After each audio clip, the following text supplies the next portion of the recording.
Aloha. Welcome to the show. Today, I'm very excited. We have Brent Mott here with us today. And so we're going to be talking about high performance, just like also. This is the High Performers Podcast.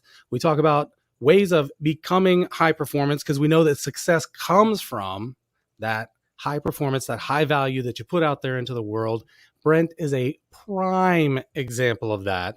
I cannot explain to you folks how excited I am to have him on here because Brent is top notch in real estate, in finance, marketing, business, consulting, personality, sales, all this. He's the top notch in all of it. And whenever we met actually 2 years ago, and right off the bat, we connected and we're able to get into something working together.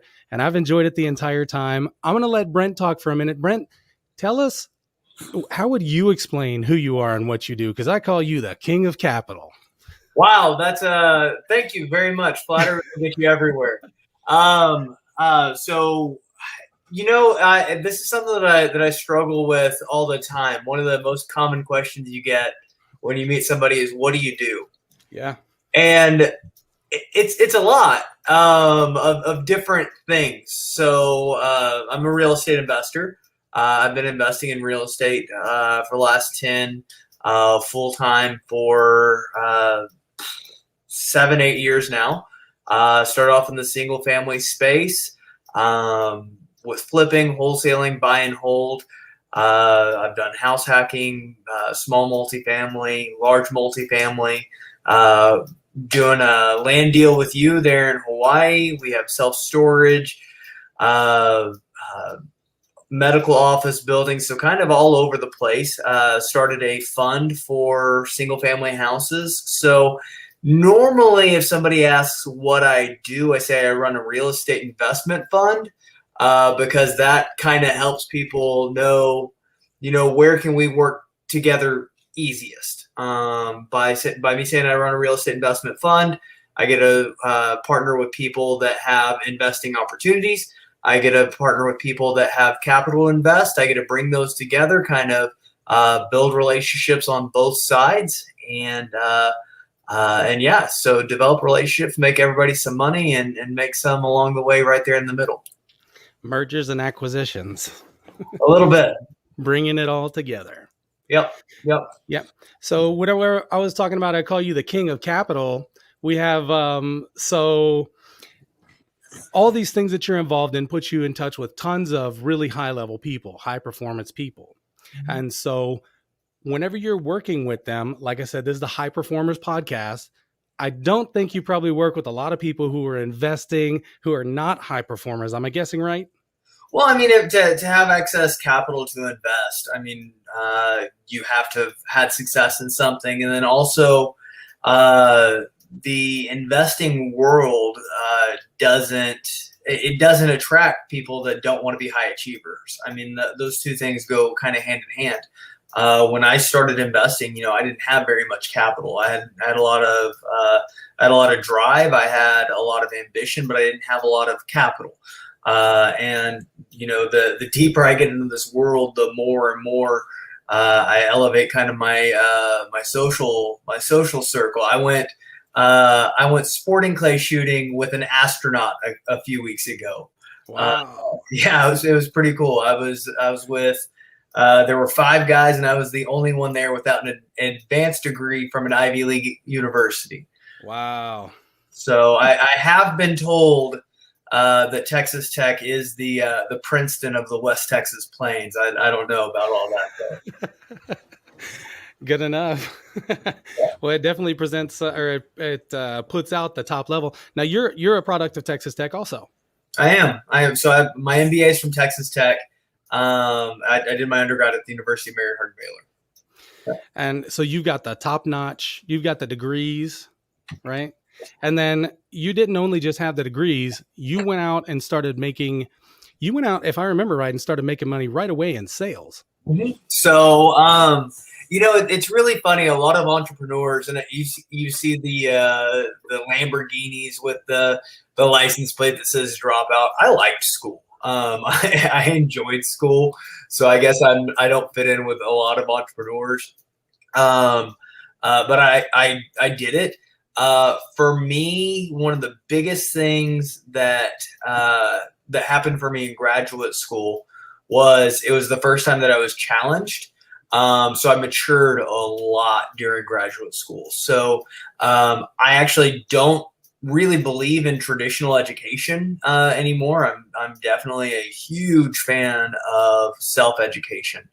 I mean, I used to read 60 to 100 books a year. Right now, I'm reading biographies that are like 1,000 pages each. So that kind of knocked my count down. My page count is probably up, but my book count's way down. But no, I traditional education was had good things for me. I don't necessarily think that it's for everybody. For me, more than the education, I got a lot of maturity out of it, and really helped me focus some of the drive. But yeah, so after college or after graduate school, I got recruited by a family of luxury car dealerships. That's right. So I went and sold Cadillacs. Are we talking about sales? Can we talk about sales on this one too? Okay. Yes, please. So I sold Cadillacs, and I sold them for 4 years, and I have not sold a car in over 10 years. But I went there and realized, it was a lot of drive. So something else from graduate school, my very first class, very first day, very first thing the professor says to us is, welcome to graduate school. If you plan on working less than 60 hours a week, you're in the wrong place. Oh, wow. Yeah. That sounds grim. But I mean, that was my plan. That was my plan was, I wanted to make a lot of money, and that's what you do is you go and you work 80 hours a week. It just is what it is. Yeah. Anyways, I went there and was successful in sales. I mean, I was working, 60 hours a week, 70, 80 hours a week, depending on the week. And, had success there.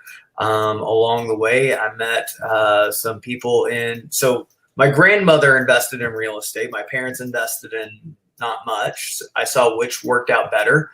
So I knew that I wanted to invest. So as soon as I graduated, I bought a triplex. I lived in one. I rented out the other two. This is awesome for young people. You're probably going to live in an apartment right out of college anyways. Own it. Own the apartment. I used an FHA loan. I put $9,000 down, okay, to buy a triplex for $280,000. I lived in a pretty nice apartment for $200 a month. Is after my tenants paid. And if I wanted a roommate, I could have made money, but I didn't want a roommate. And that's amazing. And that what you were talking about a minute ago, how these habits and these lifestyles put you in the company of who you were going clay shooting with and all this kind of stuff. And so even just owning that piece of property, now you are the landlord of the people instead of the roommate of the people. So immediately you're put into a social circle that you're able to elevate yourself just immediately through your own actions. Absolutely. Absolutely. So, and then I sold that last summer for $560,000. I love it. So, made that was a good investment. It was. But when I was kind of, I knew I wanted to own rental properties, and that's all I knew about real estate.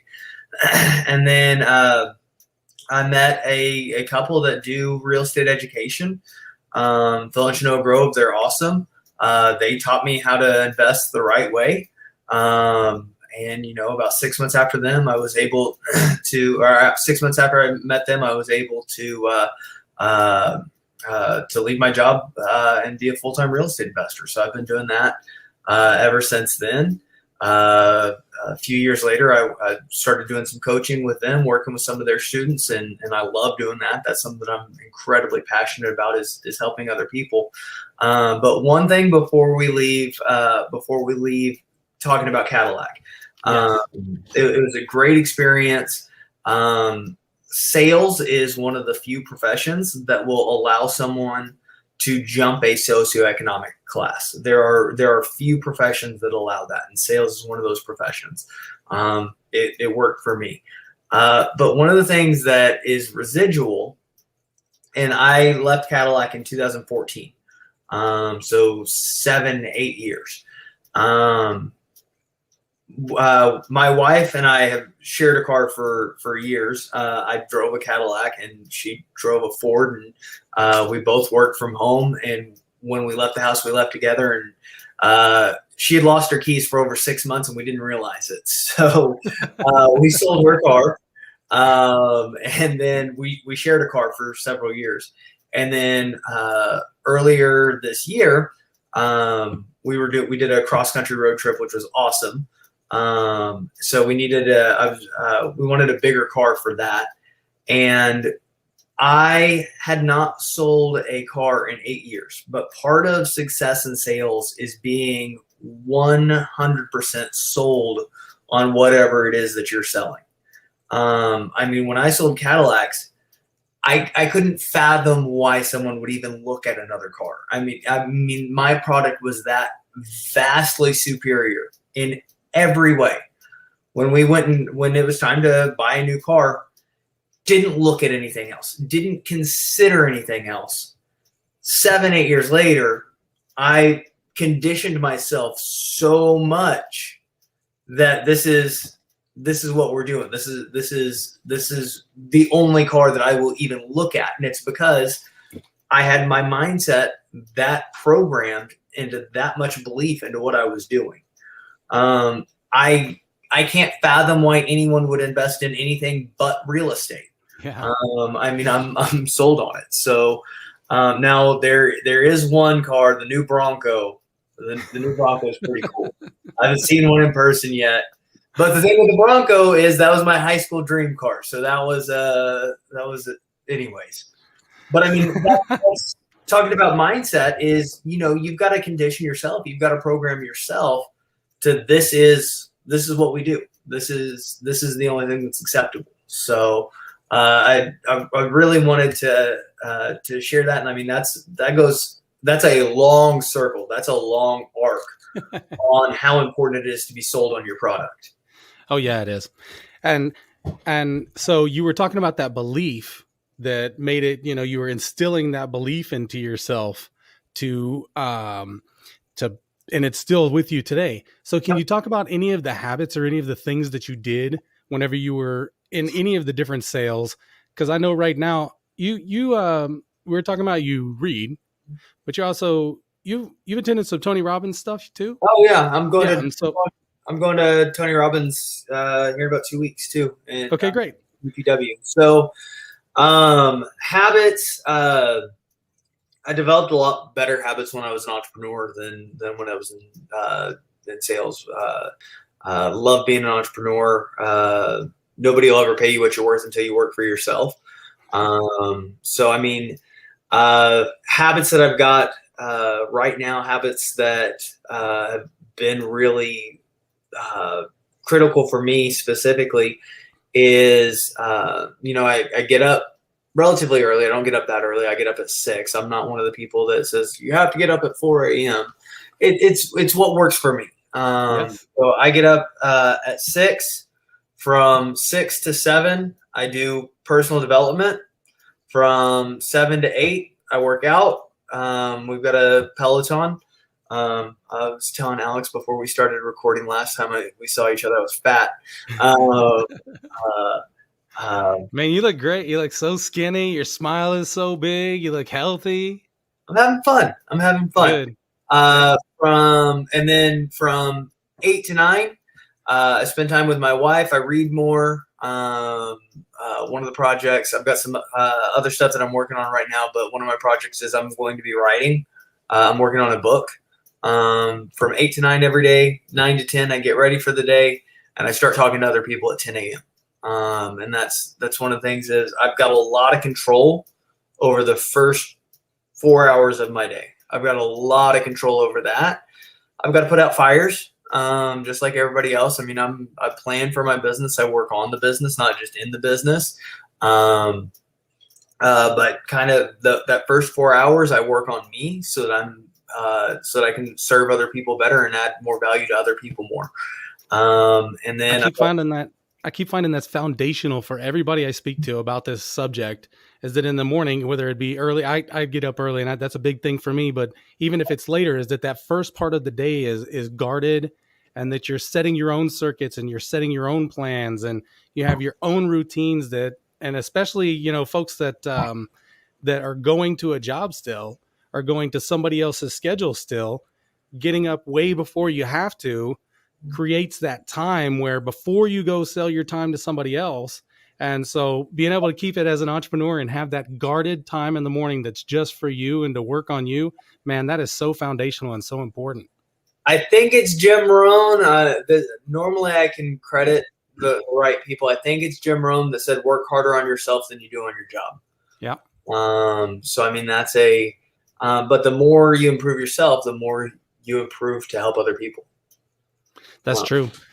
We talk about that a lot. I've been talking about, I call it the, actually, I think I stole it from Alex Hormozy. He talks about the virtuous cycle of high pricing, to where, low pricing gets the low quality and it pushes everything down. And when there's not a gap in between the price and the value of it, then it just pushes everything down. So, yeah. And treating yourself like that, making yourself have a high value, it really. Will you tell us this is a high performance show, but we also talk about real estate all the time. So you've done a whole bunch of real estate deals. Mm-hmm. So can you tell us, I want to hear about two different kinds of deals. Will you tell us about a deal that went bad and a deal that went awesome? Sometimes those are the same deals. I mean, the deal that you and I are working on together, it started off a little bit slower than any of us wanted, but now it's doing phenomenal. It's crushing it. So, so one of the things, so I've had deals that don't go as good as we've all wanted. But there's a big thing where a lot of like real estate guys are like, if you've never lost money on a real estate deal, you're not doing enough deals. I'm like, you're doing bad deals. I mean, you got to underwrite. I mean, stuff goes sideways. We've got a house right now. It was a great flip. City of Dallas, we've owned the house for 8 months, and City of Dallas just isn't getting us permits. It's going majorly sideways. Now, when you buy the deal right, it works. So, I mean, that happens. The other thing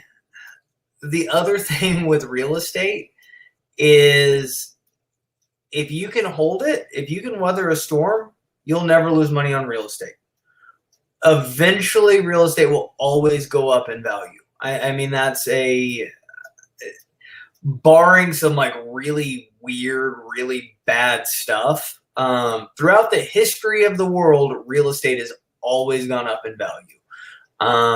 So if you can weather the storm, if you can kind of pivot and change strategies, I've had a couple of flips that were going to be flips that turned into rentals, and it took a couple of years for it to get back to where it was profitable enough to pay everybody out.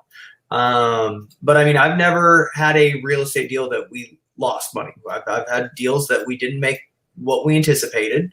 I had a deal that it was one of those that, we bought it in 2016. It ended up being a rental. I didn't give my passive investors the return that any of us anticipated. Some stuff happened in the market. We didn't get the returns. So I said I owned 15 or 20% of the deal was the percentage of the deal, and I signed my profit over to the LPs. So I didn't make any money on that deal. So, but I mean, things didn't go the way we anticipated. So I mean, I signed my profit over.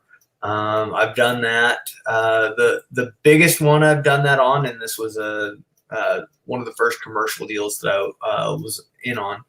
was I gave one of the LPs my share as part of my fundraising for the deal. Was I gave one of the LPs my general partner share of the deal, which is a home run deal and it's killing it. And I gave my it'll be worth about $500,000. So I'm one of the rare people that I know. I don't know what price I'll sell my integrity at. I can tell you that it's above 500K because I've practiced giving up $500,000. Exercising your integrity, huh? Yeah, but I mean how many more deals have I done because of that? Can you talk about that as far as like, say a deal does go sideways and the character of the deal, I mean, the character of the people in the deal, and, it seems like whenever the deals go sideways, that's whenever everybody's character comes out, right? That's when everybody's, pointing fingers or crying and hiding or whatever personality, traits that we have that are not that great kind of come out whenever the threat is on and we're scared of, oh man, the thing didn't go like I said it would go. Can you talk about some of the character that you've already talked about? You've been willing to go ahead and actually give up your own profit in the deal because it didn't, it went sideways, didn't work out exactly like we had thought. But everybody understands that investing has, risks. That's And why you we are, make money. That's why we're paid as investors. mhm. In general, I put in more. I want to be a passive investor when I grow up. That's what I'm working towards. Passive investor. I'm an active investor, so I invest a lot of sweat equity into deals. But I mean, ultimately, I won't do business with somebody that I need a contract. I'll operate on now I always get a contract. I always Right. get a contract, but more for documentation of this is what we all agree to. But if I feel like I need it, if I feel like somebody's going to screw me over without it, I'm not going to work with that person. Like I'm just not. There's not a deal that's worth it. Again, I'm not saying I can't be bought, but I know I ain't cheap. I agree. I recently, like literally, we just now pulled out of something about a month ago for that exact same reason. It just came out kind of funny, and we were like, man, we really are gonna have to we might have to enforce this contract and all that kind of thing. And we were able to good thing we didn't have a ton into it. We could just cut ties and be done. Mm-hmm. And so I mean, but as far as the character goes, I mean, I broker in relationships. I make a living through having great relationships. And the people that I work with, we do deals over and over and over and over and over because they know, my level of integrity, my partner's level of integrity and what we do. And they come to us because we get them great returns and we do what we say we're going to do. And if we don't do if we can't do what we say we're going to do, we say, okay, this is what went sideways. This is what we're doing to fix it. And this is how we're moving forward. So the biggest thing I see that folks do is they get so scared and they run and hide, and it just makes things worse. Mm-hmm. Yeah. It's yeah. I mean, you've got to communicate with people. You've absolutely got to communicate with people and let them know where things are and what's the state of things. Now you mentioned that you broker in relationships, mm-hmm. and that's why I call you the king of capital, because I've talked to plenty of people who know you, and it is well known. Call up Brent. He'll pick up the phone. He'll get you the money. It's just the way you make it happen. And so, do you want to talk more about? I want to hear because you've been talking about a little bit about the fund you're working in. Mm-hmm.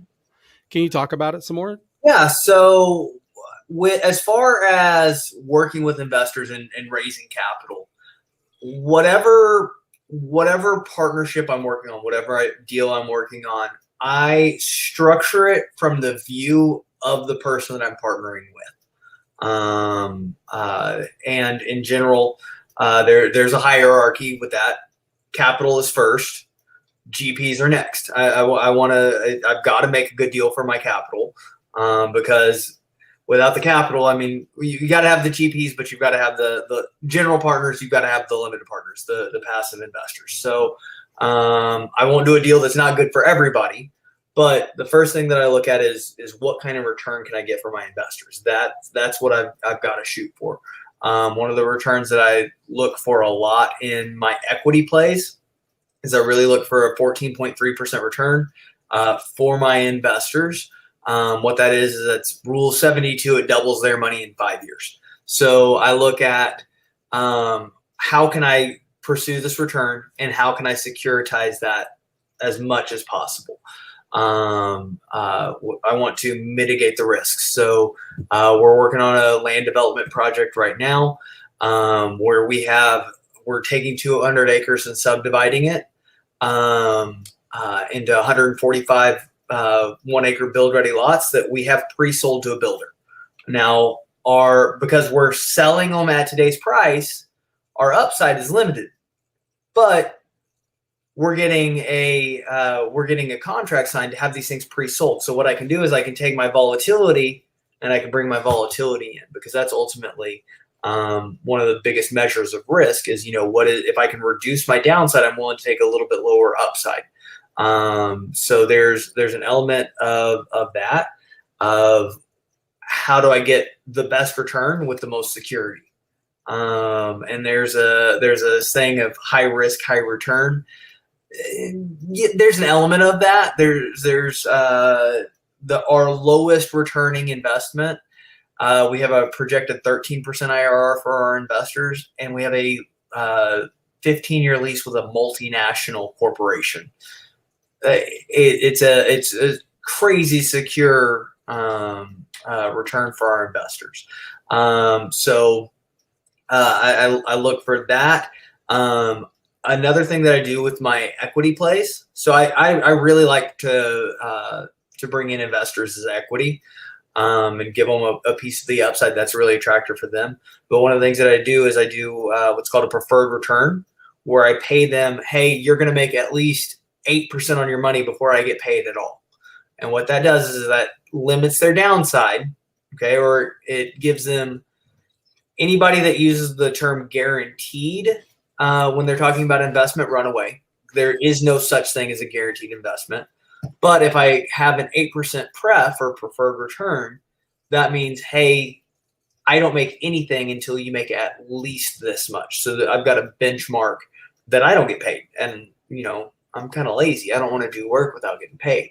So that's only fair. Deal. I've got to make sure that it's a great deal for everybody involved. So that's one piece of raising the capital. Another thing is add value. Add value to people. Help where you can help. If it's going to be, you can't give away your time. You definitely can't do everything for free. But if you can help somebody for free, help them for free. I mean, if it's less than, an hour or two, I mean, just give advice.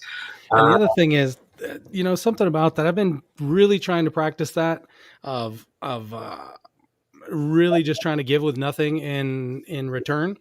And another thing I talk about is how it sets you into a mindset of, I'm the kind of person who. Mm-hmm. So whenever we do stuff like that, the return becomes, I get the benefit of, in my mind, I constantly am telling myself, and it's true. So my mind really, really believes it, because I witnessed it myself, that I'm the kind of person who does something for somebody else for free with nothing in return. And whenever I really do it that way, then my mind really, really gets it. And I mean, they put it in this book. They call it the Bible. Have you heard of that one? The Bible, that book? The old one. Yeah.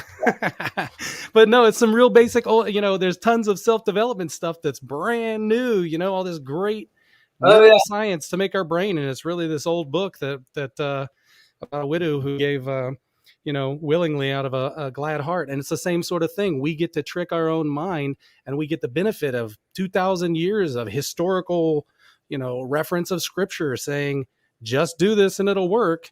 And that's all we have to do, is just give willingly and kindly, and it works. Yeah. So two things from that. I'm the kind of person, I have this debate with myself every single morning when my alarm goes off at 6 a.m. I'm going to go back to sleep. No, I'm the kind of person that sticks to what I committed to. I have that conversation every morning. But I mean, going to the Bible, regardless of what your faith is, if you go to the New Testament, that's the second about third of the Bible.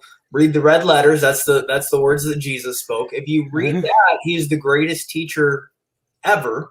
But if you look at the way that he communicated, he told everything in stories in the way that people, he took really complex stuff and he told it in stories. So I do a lot of speaking. I try to, when I speak, when I educate, I try to do it through stories. Paul was one of the greatest salespeople that ever lived. If you want to learn tenacity, I mean, the man spent a lot of years in jail. I mean, that's pretty committed to his product. And he still came out pitching the same product, right? Yeah. So I mean, great stuff to learn there. So, but with the raising capital and building those relationships, it's making sure that you've got a great return for your investor, that you've got and it's got to be a great deal for you too. Obviously, it's got to be a good deal for everybody. But one of the biggest mistakes that I see with people that are trying to raise money is they're thinking about what's in it for them and how are they going to get paid versus how's the other person going to get paid. I want to make sure the other person is getting paid because I don't want to do this deal with this investor. I want them to put 50 grand in the rest of my deals. When I sold cars, I told people, I don't want to sell you this car. I want to sell you the rest of your cars. I was 70% repeat and referral business after 2 years at Cadillac. I mean, it's all about repeat business. So one side of it is making sure that you've got a great investment for your investors. The other thing is put yourself around the right investors. I mean, put yourself around the right people. I have networking events 4 nights this week. I'm going to networking events 4 nights this week. And how often do you do that? Like on a regular? It's minimum 1 a week, but it's normally around 3 or 4. I went to a charity sporting clay shoot this weekend, and then went to a monster truck rally with a group of investors. One of the guys that I work with a lot, it was his 2-year-old's birthday, and so we had a suite at Monster Jam, and it was actually pretty cool. Judy, my wife, was asking, "What do you wear to Monster Jam?" And I said, "I don't know, a mullet." I don't. It was actually pretty cool. But I mean, so I live in Houston. I'm on 3 different committees with the Houston Livestock Show and Rodeo. Each committee does something a little bit different for me. I'm on those are nonprofits, right? All nonprofits, all volunteer. And so, how do you get into doing that? I grew up competing in the Houston Livestock Show. I did agricultural mechanics. But I mean, it was honestly, I got into it. Some people in my real estate group participated in the Livestock Show Rodeo. So I said, "How do you get involved in that? Find somebody that's doing something you want to do and ask them, how do you do that?" There you go. So I got plugged in with that. I'm on the steer auction committee. The grand champion steer last year during a COVID year sold for like $450,000. I'm in a room with people that have $500,000 to spend on a cow. Great networking, really great people to be around. And the cause is something that I believe in. I was talking earlier that, traditional education was a good fit for me. It's not a good fit for everybody. I'm a huge fan of agricultural education. I'm a huge fan of trades.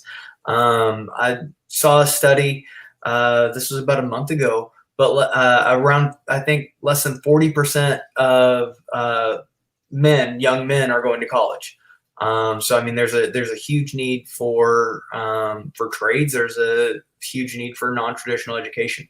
So the Houston Livestock Show Rodeo really supports, agricultural education. But I mean, you learn a lot of really great skills from raising an animal.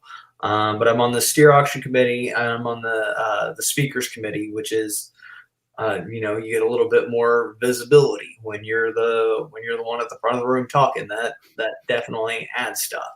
I'm a really weird networker. The biggest fear on the planet is the fear of public speaking. It's more feared than death.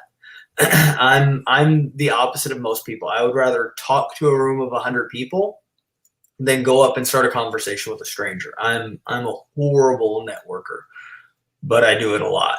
Well, it works because everybody knows you that way. That's what I'm trying to say. Whenever I call you the king of capital, you don't have to go up, and the way that you're networking is not weird, it's effective.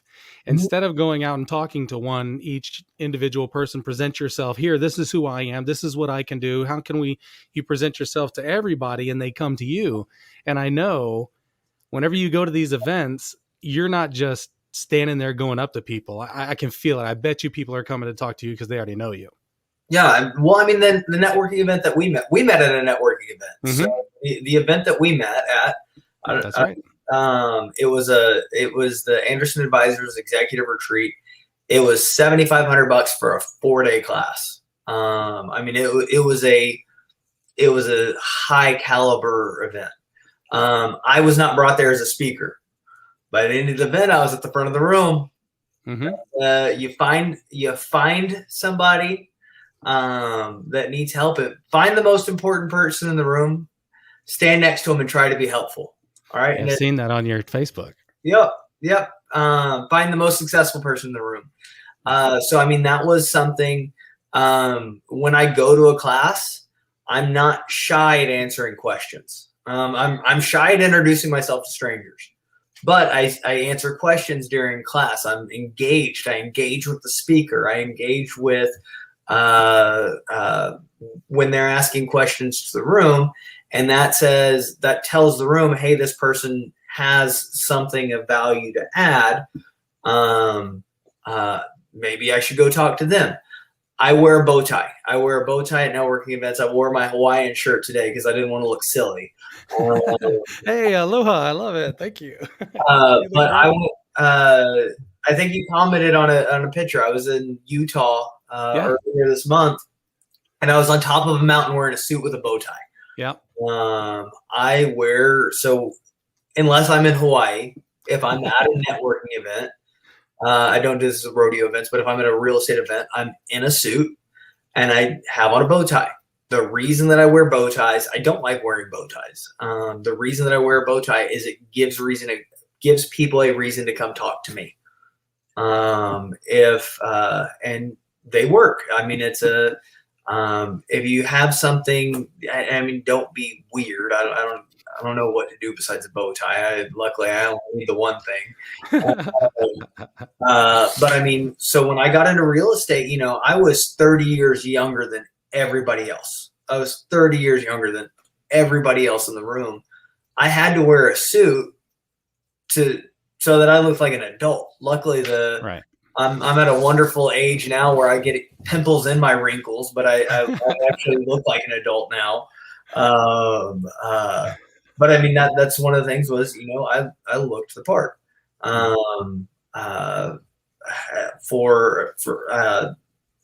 wanted to look professional. So, I mean, I wear suits and I wear a bow tie for people to come talk to me, but it's also, going to different events. I went to a sporting clay competition this week, and I'm not that big of a hunter. I enjoy hunting. I'm not opposed to hunting. I would rather shoot sporting clays than live birds, mostly because I'm ADD, and sporting clays, like I have to go pay attention for like 4 minutes, and then I get to talk to my friends. But I went to this. It was the Houston Safari Club, and it was crushing clays for youth or something. It showed up as a Facebook ad that it was a charity event for scholarships for the Houston Safari Club. And I went, and I was one of the only individuals that didn't show up with a team. Like most people showed up with a team.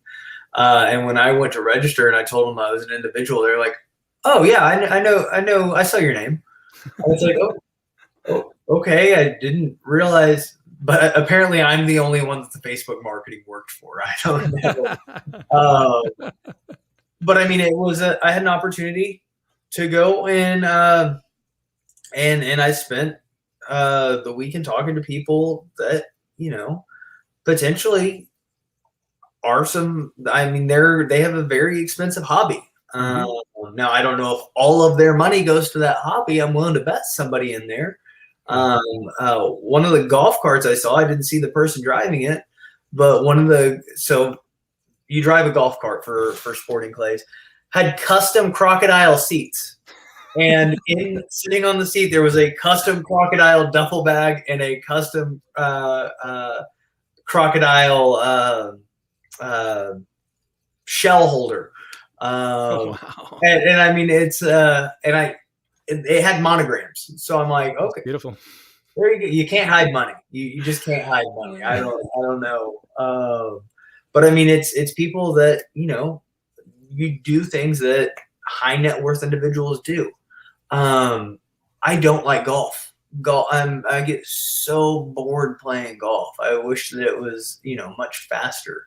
But I play golf because high net worth people like playing golf, and you're kind of forced to talk, and the small talk runs out pretty quick, and you start talking about what do you do. So I mean, that's the when I very rarely am approaching someone of, hey, do you want to invest in real estate? Most of the time people are coming to me saying, hey, I'm interested in investing in real estate. How do I get into that? So I mean, you've made your brand, and I don't think you have a ton of, do you have a website with like you as a brand of Brent Mott, come invest with me? You don't have anything like that, like advertising, no Facebook ads, no videos, no podcasts saying, come invest with Brent, I'm so smart. There's nothing like that out there. It's only the things that you do with your time personally. And everywhere you go, I know almost everybody you talk to said, hey, what kind of deals do you have? What are you looking at? Everybody is asking you about it, aren't they? Yep. And I mean, I've got 2 more deals on Hawaii that came from talking about the deals that we're doing. That's the other thing is if you do weird deals that make money, and you talk about, I mean, they're people. So one of the things, Aaron is my business partner, and we both do a lot of presentations, and we do some pretty cool stuff. We do some pretty cool stuff. But we'll talk the first storage facility that Aaron and I ever bought together. We bought it for $600,000. We brought in $200,000 of equity. It's worth $1.3 million 4 years later. It was a phenomenal deal, and we'll give a presentation. And I mean, a lot of people could do that deal. Like that's not a no barrier to entry, but I mean, that's a deal that somebody could do on their own. They could get the bank financing. Yeah. So we'll talk about that deal, and then we'll talk about some crazy tax credit deal that I can barely track. Aaron knows. Luckily, Aaron knows is one of the smartest human beings on the planet, and for some reason, he likes me. I can track what we're doing. Can I explain it? I can explain it at this level. I can't get into any details, but we'll talk about, here's a deal that you could do right now, and here's the most complicated thing on the planet. And people are like, yeah, tell me about that one. Tell me about I'm like, no, but you can do this one. Like, Yeah. this is one that you can take and start Yeah. tomorrow. Um, no. I'm not gonna walk up the hill. Where's Everest? Let's go. Yeah, exactly. Yeah, we've stopped showing like anything that we're like that has a long time horizon, or I just don't talk about it at all. I don't. Yeah, it's just ridiculous because people just pass by what's ready, good to go for. Yeah, that's that shiny penny syndrome I keep talking about on myself. Like I've learned how to keep it away from my people I'm selling and all that kind of people I'm working with on that. I don't give them any chance to see another shiny penny. It's what I want to sell or Mhm. find something else.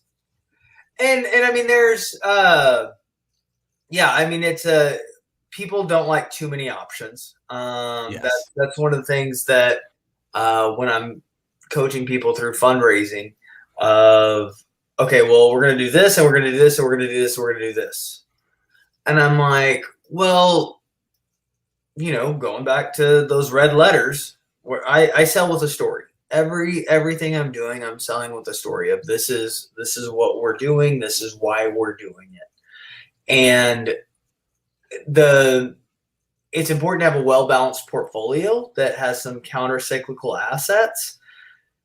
It's tough for the first time that you're going to pitch an investor to say, all right, well, we're going to do this asset class and this asset class and this asset class. And it's like there's a lot going on there. Let's Hmm. pick one thing and let's say we're going to invest here.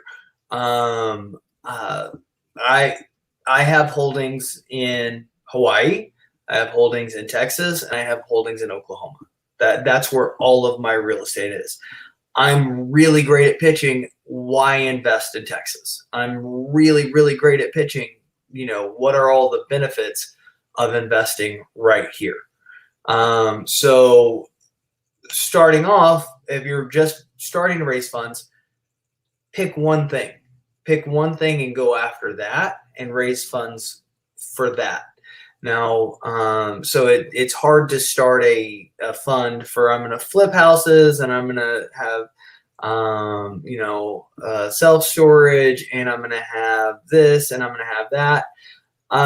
Let's pick one thing and let's go with that, because or if you're going to do more than one asset class in the same kind of fundraise, have single family flips, single family buy and holds. Okay, we're going to do buy and holds and flips in this one thing. It's the same asset with different exit strategies.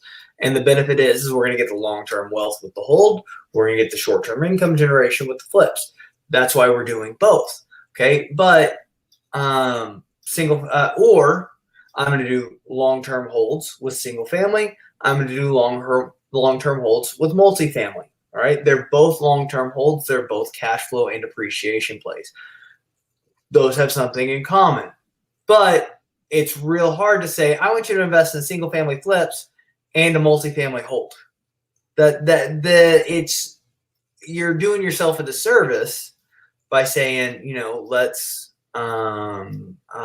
let's put these two together. Let's do this over here. Let's do this over here. Flips, I like to structure most of my flips as debt financing. I like to structure most of my holds as equity financing, where I give up equity in the deal. So it's I don't know where the saying is, but whoever chases two rabbits catches none. I think Yeah. it's a Chinese proverb. Uh, I thought it was whoever tries to ride. You can't ride what, two horses with one butt. I don't know. Yeah, I don't That know. was a little bit more Texas style. Doesn't sound very comfortable.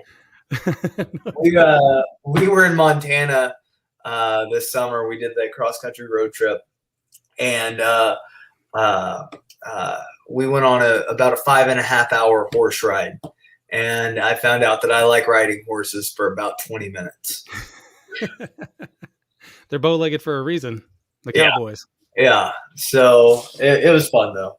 That's a Uh, huge part of your business as well. I see you on Facebook, you're traveling and you're meeting with people. And that's exactly how we got into business together. Because whenever we got into business, I've talked about this on the show before. And I've actually mentioned you on the show before. If y'all didn't know, whenever I talked early back in the show, this is the Brent that I'm talking about. That whenever I got started, whenever I got into my life, I met somebody who actually came to Hawaii, hiked out on the volcano with me, went up in the mountains, saw these shacks, saw these tents, and had the vision with me. And we worked together. We cast this vision to see this is what we can build here. This is what we can do here. And then we just put it into motion and made it happen. And so can you talk about what you've been doing? Because I see you traveling and I'm just guessing, I don't know for sure, but I'm guessing you're also talking because I see you network with a lot of, high net worth individuals and people that are also in our industry. Can you talk about that with your traveling and what you've been doing? So travel is something that my wife and I are both passionate about. So I mean, it's and when we can tie that into business, I tie it into business as well. Aaron, my business partner, got married in South Dakota this summer, and instead of flying, we decided, let's make a road trip out of it. I actually officiated the wedding. Normally, I like to just say I married Aaron, because that verb has two different meanings, and most people just go with one. And I rarely clarify. I just like to say, yeah, I married Aaron. So I mean, that's part of why we did that. But also, there's lots of real estate opportunities across the United States. So we looked at a lot of properties while we were out there. But I've been to Hawaii 3 times now. Every one of them was a business trip. I got to play. I got to have a lot of fun, but they were all business trips. We're in Vegas pre-COVID 2-3 times a year for conferences and meeting people. So a lot of the travel's for fun, but I mean, I'm always meeting somebody. I'm always got somebody that I've got a business meeting set up for. One, it's good for write-offs. 2, it's a great way to expand the network. And I love going to see the people in person. Before COVID, I was just getting in this as well. We flew out and we took a long trip from San Diego all the way through Vegas and then over across to Northern California. And we did the exact same thing. I think we saw about like 7 people that I've been networking with and talking to. And it's a great way to actually, not many people do it. I mean, especially now, look at us. We're here. We can Zoom. We can just talk every day. We can be on the phone and Zoom and email. But coming and actually like hiking out on the volcano like you did and going and meeting people and shaking the hands and sitting down together, having a meal, it's so valuable. Sharing an experience with somebody. Is where, you're really going to build that. Where you're going to build those relationships. Traveling with people. My frequent cruiser status with Royal Caribbean, like the fact that I'm not 70 with my I'm diamond something. I don't even know what all. I think it's all just kind of a joke. I don't even know, but like my frequent cruiser status is insane. But you get to do. There's so much about being an entrepreneur that you get to do business with people that you like. Yes. And there's you build a relationship. And then sometimes when you're having alcohol with people, you have really good ideas at 1:00 in the morning and you develop all new business models, but you build that relationship. And this is something that I learned pretty recently, is and it's tough to not come off as self-serving. But I was Bridger Pennington taught me how to set up funds, and he's awesome. If you haven't checked him out. But I was watching him talk to another fundraiser, and he said, "I hate it when people invite me to lunch." Which, Jim Rohn always said, take a wealthy man to lunch, take a wealthy man to dinner. And, if I'm going to ask somebody to go to lunch, and I get asked to go to lunch a lot, and I try to indulge, and I try to make it happen. And in general, if I'm going to lunch with somebody, there's two restaurants that are less than a mile from my house, and I say, great, let's meet here. Because in general, hey, let's meet for lunch. I'm going to drive. I live in Houston. It takes 2.5 hours to Yeah. drive across the city. I saw a map inlaid with the state of Connecticut over the city of Houston. Houston's almost as big as Connecticut. Um, it's huge. It's Yeah. huge. And you're out in Pearl Land, right? No, I live pretty close to downtown. Oh, okay. Pretty close to downtown. But for me to go anywhere else in Houston, it's a half hour out there. So it's a half hour back, and then we're going to spend an hour, and then you're going to pick up a $15 tab. Yeah. Like that's and I mean, it's really, I'm saying this because it's a lesson that I learned. Yes. I'm not going to ask somebody to lunch. I'm going to invite them on an experience. So what I'm telling somebody, if I ask them to lunch, is, hey, 2 hours of your time is worth $15. If I'm working in my business, I make a lot more than $15 an hour. And that's $7.50 an hour. Now, and I mean, so I'm not saying don't. That just made me think. That made me think. But hey, let's go hike this mountain. Hey, let's go. I probably sound like I'm a nut job for guns. I'm not that. I enjoy shooting shotguns. I'm not that big of a. But hey, let's go. If somebody said, hey, let's go shoot guns, I'd be like, all right, yeah, let's go do that for 4 hours. Let's go. Well, that's a visceral experience. Yeah, but I mean, it's if you want to get somebody's ear, take them to do something cool. And that's a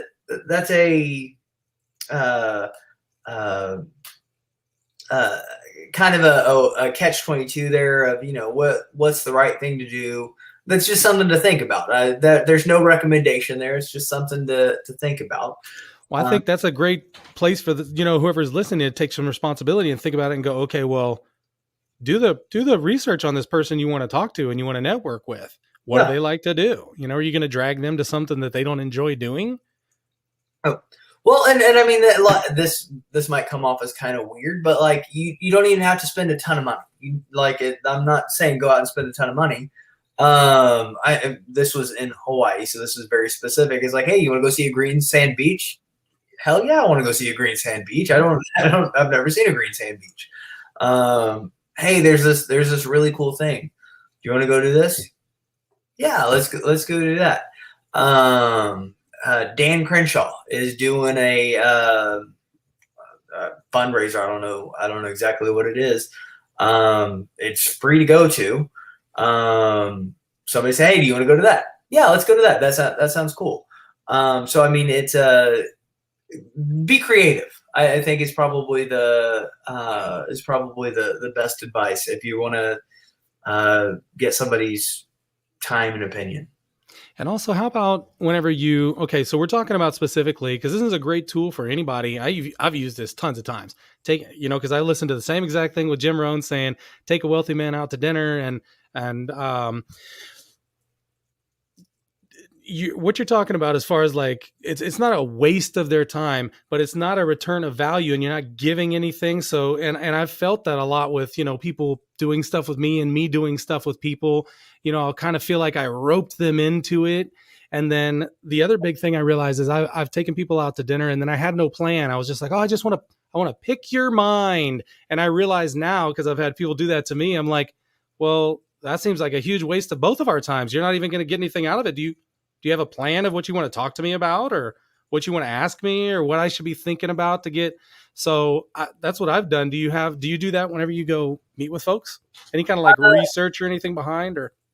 When I go, so I'm going to talk where I am now versus where I am when I started, because it's two different things. Most of the time when I'm going to a networking event, people are. I sound like such an arrogant jerk. But you're not, because here's the thing: you've done the work. You've Yeah. done the work, and now people realize it and respect it because they can see it in your character. They can see it in you. It's obvious. It So is to me, at least. the one of the things that I did early on was when I was going to a networking event, I wanted to know, who do I want to meet, what specifically am I looking for, and where do I specifically add value. When I started in real estate, I didn't have much capital. I knew how to sell. I knew how to talk to people, and I was willing to work. So I went and I said, hey, whatever you're doing in your market, do the marketing here in my market, and I'll work the leads. And what I did was I said, pay me what you think I'm worth, which I can't recommend that, but it worked out well for me. So know have a good idea of what you're looking for. One of the things, so I jokingly, when I go to a real estate networking event, which I go to a lot, what are you looking for? I'm looking for deals and money. And I say it jokingly because that's what literally everyone there is looking for. Yeah, exactly. Literally everyone there is looking for deals and money. And it's so I say it jokingly at this point. Even though if you got a deal, bring it to me. If you got money, bring it to me. Yeah.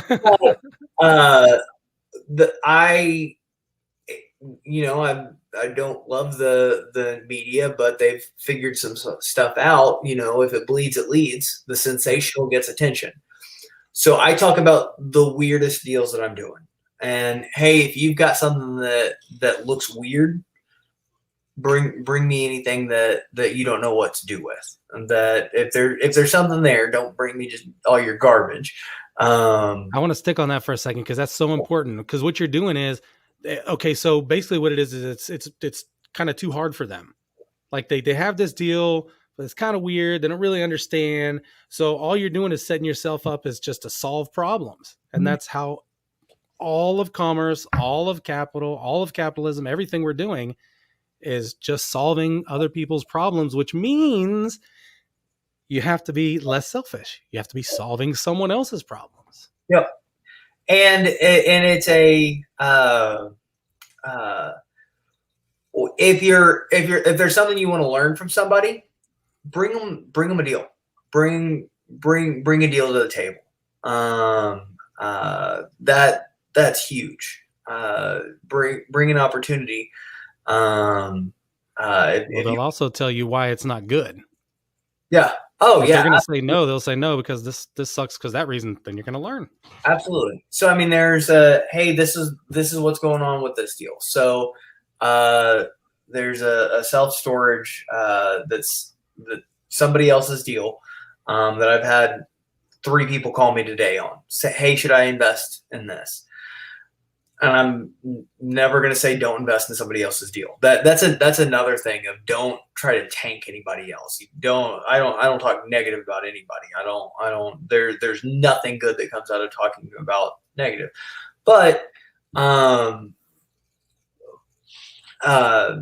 partners underwrote the deal and know a lot of the issues of the deal. And I said, here's what I like about the deal. Here's what concerns me about the deal. So this particular storage facility needs a lot of concrete work. We've got another storage facility that needed a lot of concrete work, and that affected our budget more than we anticipated. Luckily, we are very conservative in our estimates, and everything's fine. But it was a lot more than we anticipated. If anybody ever invests in one of my deals and you get the return that I told you were going to get, not a lot more, because when I show an investor a projected return, that's way below what I think the projected return is. I like happy surprises, but when you do that, when you have deals that need a lot of concrete work, and you go over budget, luckily, if you're conservative in your returns, you're still in a good spot. Because if you tell somebody you're going to pay them a 9% return and you pay them 10, you're a hero. If you tell somebody you're going to pay them an 18% return and you pay them 17%, you're an idiot. Yeah. And Yeah. It's all about setting that expectation. mm-hmm. For sure. So We've been mentioning about this fund you're talking about. mm-hmm. So can you talk about that? Because you've been in real estate and finance for a while. And so real estate standardly, a lot of times for commercial real estate, we're talking about syndications, right? That's pretty So typical. So most of what we do is syndications. Yeah. okay.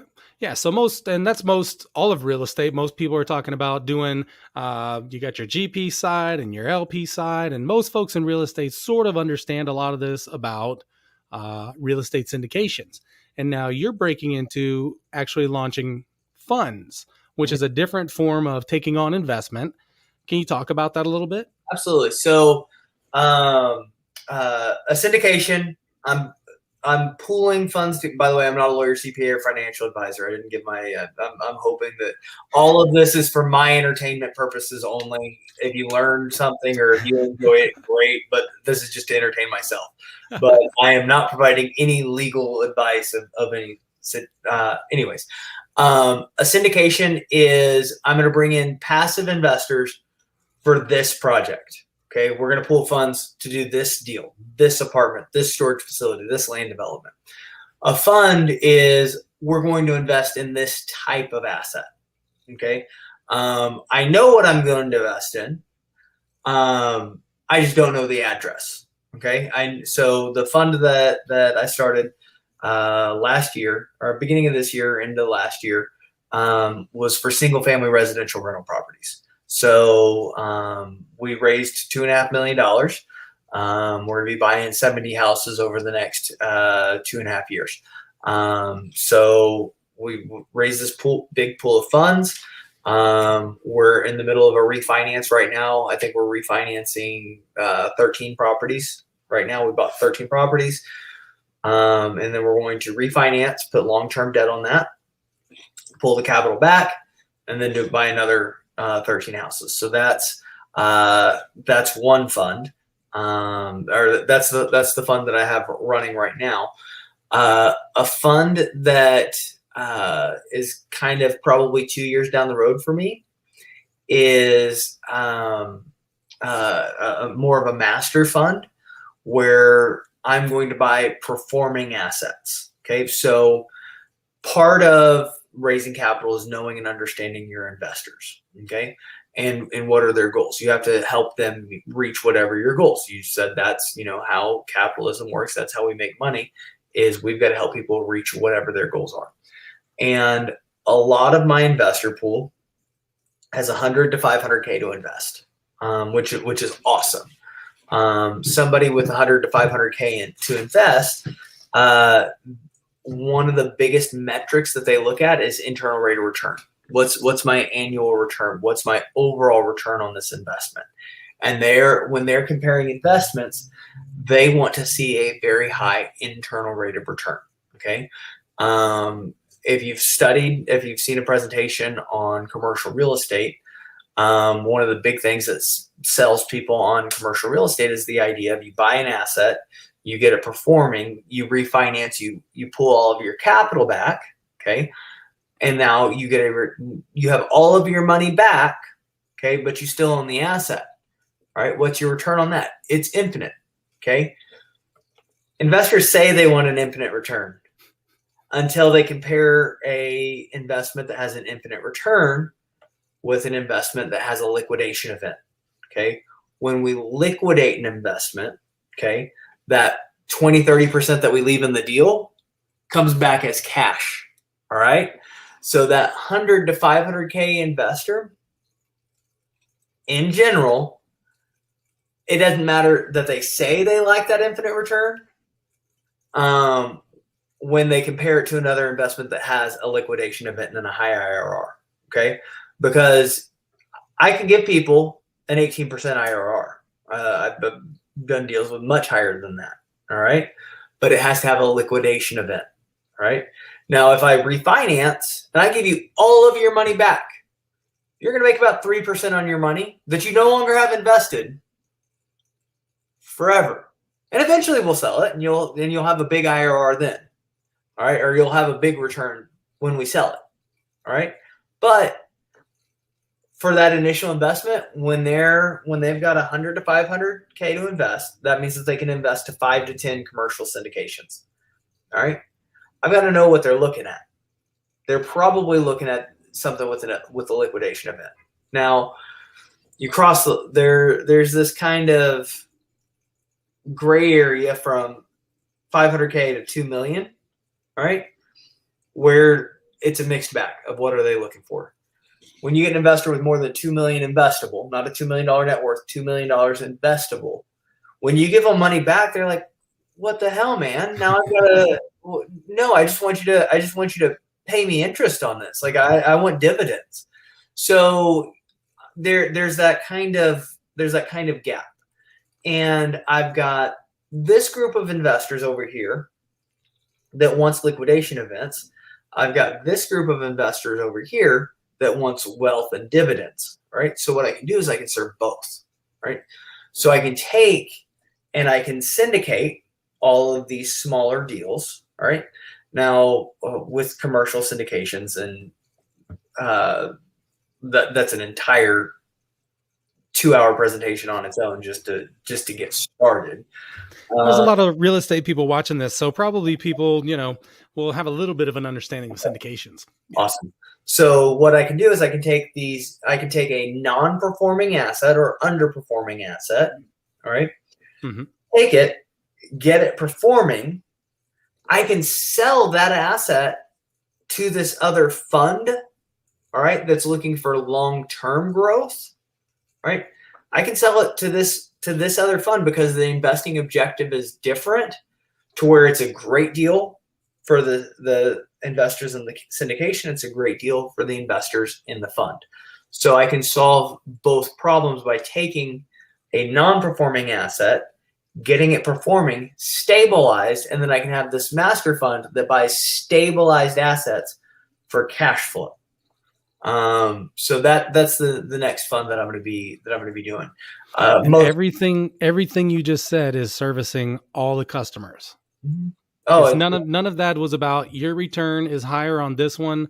I don't think you mentioned what your cut on this, your share, your return, your this, your profit, your income, your gross, your net. Nothing. That was not. I don't think you used any single one of those words. And my whole point is that the reason that all this is being successful is because your mindset and your focus is on, how do I service this customer? How do I service? That's two different customers. You got your customer with 2 million plus investable, and you got your customer with 100 to 500,000, and you're serving them both, solving problems. But the customer over here in the fund, they want they'll take a lower return because it's that cash flow return on a stabilized asset. Is why that works, is because it is the investing objectives are different. And I keep seeing that, and it's so funny how the 2 million investable mindset is long and slow, and don't give it back to me. I'm not trying to have that liquidation event, because your customer now is they're in their own mind. So you wind up like the 2 million plus investable becomes looking at you like you're a customer. Mm-hmm. Because they want that long-term return from you, because you are a customer. They're selling you cash, right? Well, yeah. Well, and I mean, it's if you think about that $2 million invested at 8% pays out 160 grand a year. That's, yeah, I'd like to just be collecting 160 grand a year. And that's just the pref. That's not the liquidation event eventually, because eventually in 20 years, there's got to be a liquidation event. But then, like you said, they're not thrilled about that, because then what? Now we have to go redeploy capital to get it making that 160,000 a year again. I'll have another deal for them. Of course you will. How big is your? Will you let the numbers out of how big your investing pool is? I have some estimates. I've got over $10 million from investors. Currently, we'll cross 100 million in assets this year. Congratulations. Thank you. That's really cool. a lot of fun. It's a lot of fun. And what winds up happening is we wind up developing ourselves as this network goes up. I always talk about, I say, this businesses that we do, they're volunteer funded personal development projects for me, the owner, funded by the buyers. And the buyers are funding my personal development because if I don't develop, I can't give them what they want. Mm-hmm. And the more they give donations to me, the more I can give them what they want. Yep. I mean, it's a value exchange. It really is. Life is a value exchange. I've been thinking of it that way because we, the value exchange becomes, well, this piece of land for this much money, this title work for that much money. And really, it sounds kind of woo woo or whatever, but trying to get my mind to higher levels. Have I been talking to you about Newcom at all? Mm-mm. I talk about it on here on the channel all the time. You'll love this. Tony Robbins is on one of their tracks. That's why, because I can remember you were talking about Tony before. And so it's a neurological, it's just music, but it's got math and science baked into it. And so it's got a calm down one and it's got a pop up one. And so Tony is on one of those. And so whenever I'm listening to it, I love hearing that. It's a pump up, man. It is a pump up. And plus it's got the extra neurological stuff inside the music, plus Tony talking all the stuff that he talks that's already, just imbued with NLP to just wash your brain and all kinds of positivity and doing things. Yeah. That's one of the other things I talk about is that if people are not doing these habits or processes, that they're not going to be able to keep up and compete. And so, like you were talking about, that you have your morning routine and you've lost weight, and you look great. And so as we're wrapping, we've been talking for quite a while. I want to be respectful of your time. I'm so glad you came on and shared with us. Can you kind of wrap up talking about like these high performance habits? Because I want to get back and talk about this. It's a high performance podcast. And so I want to keep, tips, tricks and all that kind of stuff. But really it comes down to like mentality. Can you talk about like how your mentality, how you focus on things, how you process things in your brain, anything like that? I know it's just tell us everything, but yeah. I mean, out of all the investments I've made, I'm my best investment. Whether that's in the form of, I spend a lot of money on personal development. I'm probably, and you don't have to. I like it because it's a shortcut. I mean, everything you want to learn is on the internet. I mean, if you want to just piece it together, I'd rather pay somebody to put it together because it's just a better use of my time. But I mean, I've spent probably 25K plus on personal development every year. It always has great returns for me. Not that you have to go out and spend all that money every year. That's something that I do. You were talking about NLP. I'm taking an NLP practitioner course, right? That's what I do every morning at 6 a.m. As I'm in the middle of this NLP practitioner course. But developing some of these habits that are designed for personal development, I read for an hour almost every night. So I spend a lot of time reading as well. But how you do anything is how you do everything. And that goes back to, I get up, I don't want to wake up at 6 a.m. I am not an early riser. In college, I slept till 2. I mean, I'm not an early riser.